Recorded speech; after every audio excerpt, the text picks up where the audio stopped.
That's right, it's time for your obligatory bottle and bond video. This time, Wilderness Trail Bourbon. Wow.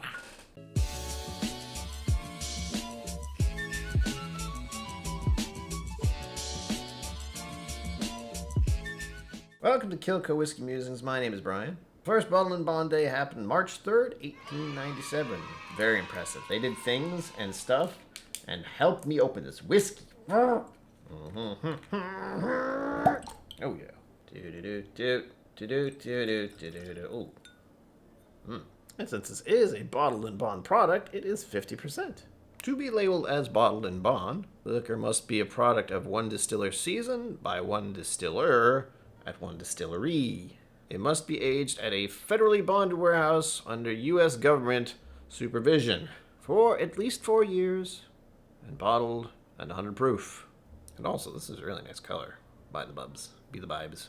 That is about all the education / reading Wikipedia I can handle at the moment. Let's get on to the nosing, shall we? For the record, I've never had Wilderness Trail Bourbon that I remember. However, I have enjoyed the rye, and if you look at one of my recent live streams, I actually did a comparison of many of the ryes I have.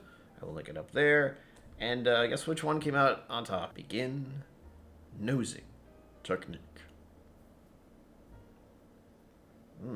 It's like caramel candy. It's spiky. Cinnamon. And there's something else in there. What are you? Maybe you think of chocolate chip cookies. That's always nice. That's probably a brown sugar thing. I'm fairly certain when I say chocolate chip cookies, it's either chocolate note or very likely brown sugar is involved. This is a sweet and inviting bourbon, and I'm very much looking forward to sipping it now. Got good legs. Again, 50%, so it's up there. I'm also thinking of brownies.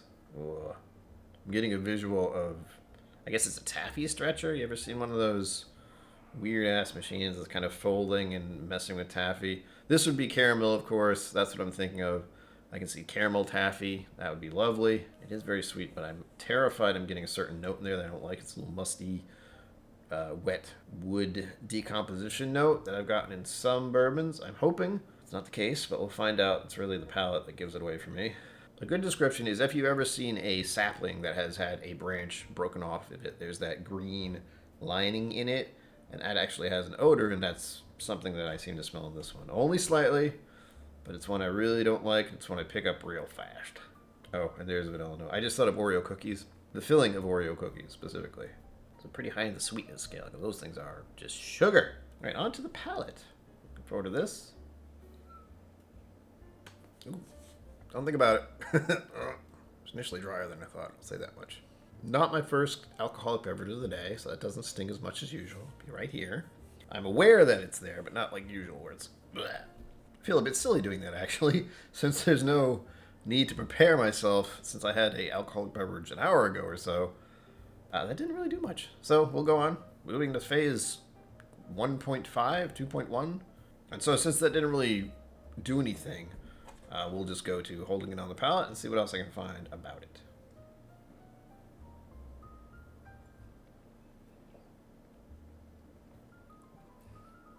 Ooh, tingly. Wow.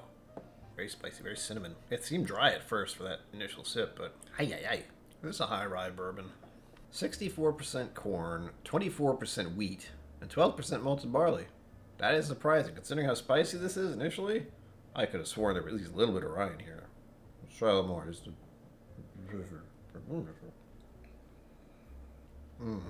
That's really nice. It's not as spiky this time. It's got a corn syrup note. Now I know it's got a lot of corn in it. That shouldn't surprise me. And confection sugar and caramel notes are strong. No green note on the taste. Very important. That's really pleasant. I like that. It's the spiciness which surprises me. I usually get this kind of spicy feeling on rye, and I could have sworn this had rye in it. But it's wheat.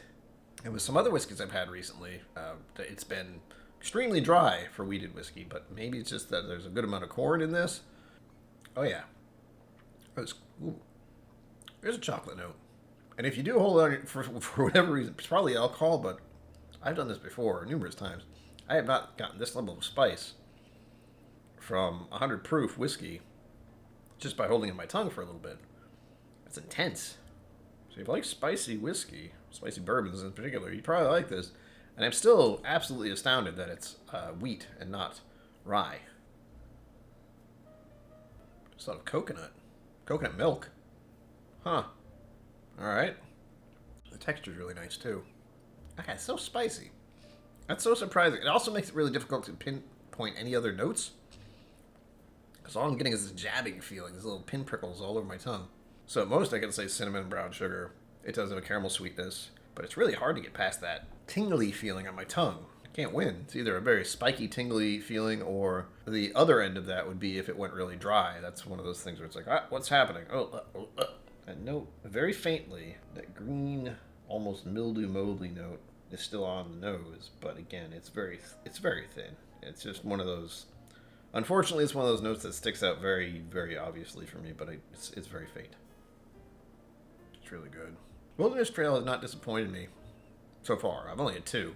I've had their rye and I've had this. I'm actually considering comparing the two at some point now, since they're both really spicy. The texture's okay, but it's not quite where I want it to be. It's not thin, but it's not viscous. It doesn't have quite the richness I like from my bourbons. I want to feel like I'm drinking creme brulee. All right, before I drink all of this, as you can tell, I do enjoy it. This is coming to you from WildernessTrailDistillery.com. Our high and small grain Kentucky Straight bourbon whiskeys are offered as a single barrel, bottled and bond. 2 special releases in 1 bottle. The single barrel selection offers nuances only premium Cooper's Select barrels can create from the toasting and using 18-month-old air-dried staves. After all, the barrels impart a large part of the flavor. I would agree. That spiciness has to be coming from the barrel, since wheat is usually a little more chill. This is kind of... In addition, the bottle and bond gives you assurance the bourbon was properly distilled, aged between 5 and 6 years, and bottled by us under the supervision of the U.S. government at 100 proof. Thanks, U.S. government. Here's the other little blip about the mash bill that I looked up. I didn't read all of it. Our bottle and bond release mash bill is 64% corn, 24% wheat, and 12% malted barley using our yeast strains. This is one of the highest ratios of wheat used in a bourbon made in Kentucky. We entered the Cooper Select, toasted and number 4 char barrel at 110 proof after coming off the still around 137 proof. All of our whiskeys are aged and matured on our 168-acre campus inside any one of our 6 rick houses. We have more than 100,000 barrels aging on site. Woof, that's quite a few. I know many of the other distilleries in Kentucky have more, but still, it's an impressive number. Annoyingly, their own website does not have tasting notes on their own whiskey, so I have had to go to a different website. I found the whiskeywash.com, and we're going to get their tasting notes to find out what they think about this whiskey. If you're wondering why I picked them, it was at the top of Google, and it had a nice picture, and more importantly, it was one of the most recent reviews, having been done November 6, 2021. The appearance, I didn't say anything about the appearance, but bourbon. Rich amber that falls down the sides of the glass in thick legs. Well, that was, yes. Nose, butterscotch. That's what it is. It's not quite caramel. Butterscotch and ripe peach. I didn't get peach.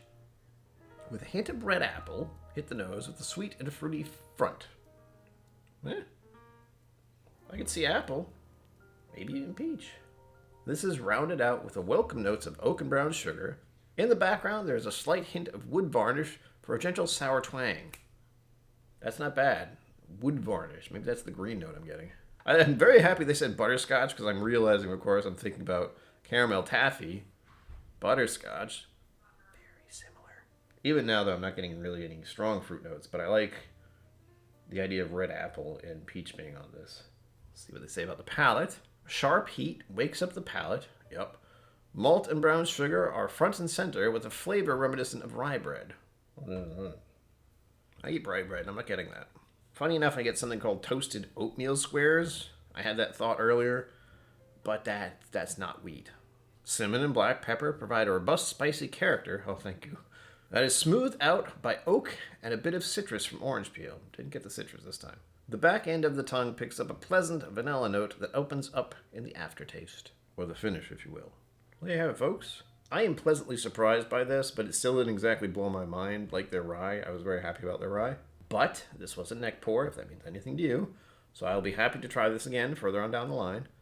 And I'm going to have to do the toast out now because I'm almost empty. So I do enjoy it. As always, live long and prosper. Don't forget to be awesome, and I will see you out there. Thank you for joining me on KillCo Whiskey Musings. You can find my social media and Patreon in the links below. Be sure to like, subscribe, and I'll see you next time.